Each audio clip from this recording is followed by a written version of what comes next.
विचार व्यक्त किए हैं और जो विरोध किया है, इस पर सदन का कोई भी सदस्य अपने विचार रख सकता है। अब कांग्रेस पार्टी में विचार रख सकता है मतलब विरोध ही करना है, मगर विचार व्यक्त कर सकते हैं इसका मतलब होता है पक्ष में भी बोल सकते हैं।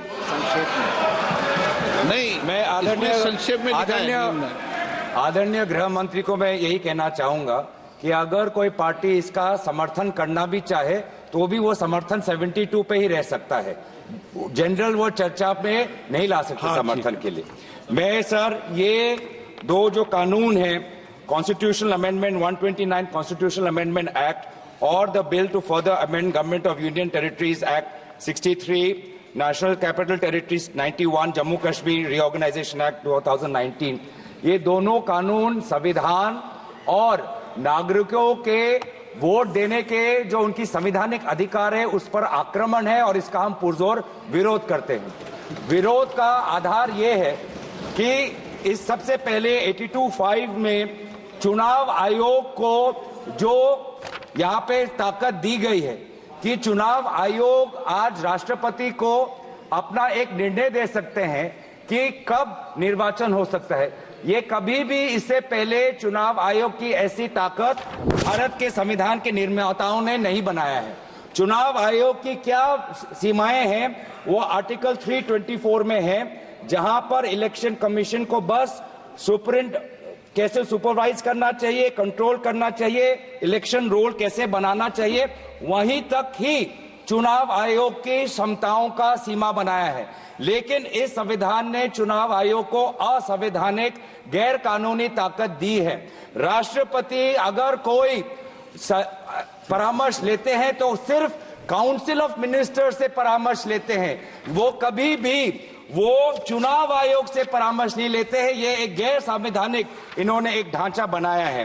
राष्ट्रपति जी अगर काउंसिल ऑफ मिनिस्टर्स की एडवाइस लेते हैं 74, जो article 74 of constitution of India में है, या वो article 356 of constitution of India, वो सिर्फ गवर्नर के रिकमेंडेशन पे ले सकते हैं। 356 गवर्नर के रिकमेंडेशन पे या 74 के अनुसार काउंसिल ऑफ मिनिस्टर्स के रिकमेंडेशन में। ये पहली बार ये एक ऐसा कानून लाए हैं कि राष्ट्रपति अब चुनाव आयोग के भी रिकमेंडेशन पर एक निर्णय ले सकते हैं। ये पूरी तरीके से इसका विरोध करते हैं। चुनाव आयोग में किस प्रकार से कमिश्नर्स नियुक्त होते हैं, नहीं होते, सुप्रीम कोर्ट की भूमिका रहती है, हटाई जाती है, उस पर हम बाद में चर्चा करेंगे। दूसरी बात यह है कि संविधान के बेसिक स्ट्रक्चर में एग्जीक्यूटिव, लेजिस्लेटिव और जुडिशरी के बीच में संतुलन हो, उसका भी विवरण है। आज इस बिल के द्वारा आदरणीय राष्ट्रपति जी को ज्यादा शक्ति दिया गया है कि वो अपने सुपरिंटेंडेंट से एक नए 82A के द्वारा अब वो विधानसभाओं को भंग कर सकती है। ये एक्सेसिव पावर इस बिल में चुनाव आयोग को भी दिया गया है और राष्ट्रपति जी को भी दिया गया है। और यहाँ पे जो मुद्दा उठाया है कि ये कि चुनाव आयोग का ये जो खर्च है कम करना चाहते हैं, चुनाव आयोग के खुद उन्होंने कबूल किया है कि 2014 की चुनाव आयोग में कितना पैसा खर्च हुआ, लगभग 3700 करोड़। ये 3700 करोड़ के लिए ऐसा एक गैर संवैधानिक कानून ये लाए हैं, ये पूरी तरीके से ये तथ्य के खिलाफ है। हम दोबारा कहना चाहते हैं कि संविधान और एक नागरिक जो आर्टिकल 14 जो उसको वोट देने का अधिकार देते हैं, वो जब वोट देता है तो हमारे संविधान में लिखा है कि जो 5 ईयर टर्म है, जो 5 ईयर टर्म है आर्टिकल 83(2) में हाउस ऑफ पीपल को और आर्टिकल 172(1) में जो 5 ईयर टर्म है उसके साथ खिलवाड़ नहीं कर सकते। ये एक गलत नीति आयोग के रिपोर्ट के आधार पर ये कहना चाहते हैं कि 5 ईयर टर्म अनिवार्य नहीं है। 5 ईयर टर्म अनिवार्य है, ये नीति आयोग के रिपोर्ट में नहीं जाए। नीति आयोग कोई संवैधानिक कोई बॉडी नहीं है जो इस प्रकार का ये परामर्श दे पाए। तो इसीलिए मैं बस इतना ही कहना चाहूंगा कि ये दोबारा अगर इनको लगता है कि प्रधानमंत्री मोदी जी पर के प्रचार से ये पूरे ये भारत के चुनाव को छीनेंगे, तो हम ये चोरी नहीं होने देंगे और हम बिल का विरोध करते हैं। इस बिल को जेपीसी में भेजा जाए। माननीय सदस्यगण ने 1 मिनट प्लीज, 1 मिनट। मैंने कहा है कि संक्षेप में अपनी बात रखें।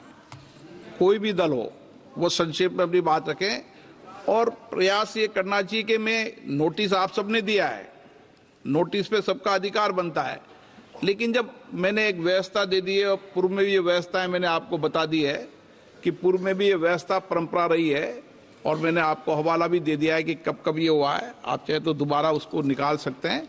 इसलिए एक दल से एक व्यक्ति बोले, संक्षिप्त में अपनी बात को कह दें। आप दादा इतनी आपको पार्टी ने चुप, एक मिनट रहिए ना। हाँ, एक मिनट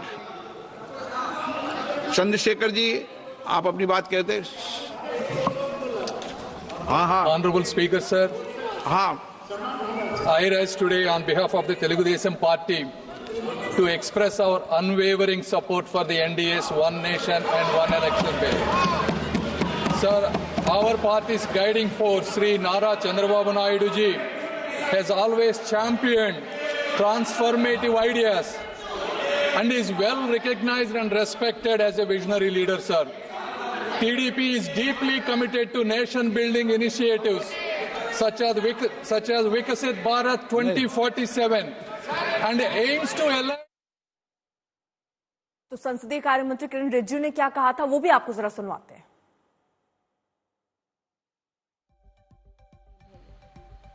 देखिए, वन नेशन वन इलेक्शन, एक देश में एक चुनाव, ये देश चाहता है।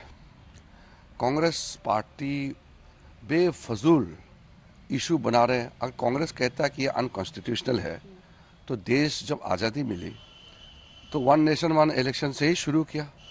पंडित जवाहरलाल नेहरू जी इतने लंबे समय तक प्रधानमंत्री रहे, वो वन नेशन वन इलेक्शन ही था। तो क्या कांग्रेस कहना चाहता है कि Nehru ji unconstitutional prime minister था? तो कांग्रेस बताए ना, हिम्मत है तो बताओ कि वन नेशन वन इलेक्शन से इतने लंबे समय तक नेहरू जी प्रधानमंत्री थे तो इलीगल है, बता के देखो, हिम्मत है तो हाउस में। और दूसरी बात ये है कि कांग्रेस पार्टी को अब कोई मुद्दा समझ में नहीं आ रहा है क्या करना है, देश के सामने में क्या रखना चाहिए। 6 दशक तक कांग्रेस को शासन करने का मौका मिला, इस देश को एक गरीब राष्ट्र बना के रख दिया कांग्रेस पार्टी ने। और मोदी जी के नेतृत्व में विकसित भारत बनने के लिए भारत देश आगे बढ़ रहा है। 2047 तक एक विकसित भारत बनने का रोड मैप तैयार करके हम बहुत आगे बढ़ चुके हैं। इसके रास्ते में रोड़ा डालना चाहता है क्या कांग्रेस पार्टी? तो कांग्रेस पार्टी अब लोगों का भरोसा खो चुके हैं। अनप शनप बातें करके देश को गुमराह नहीं कर सकते हैं। ये देश का जनता चाहता है। बाकी डिटेल बिल्स जो पार्लियामेंट में पेश होगा तो वहाँ बात करना है, अभी मैं डिटेल बाहर नहीं कर सकता हूँ।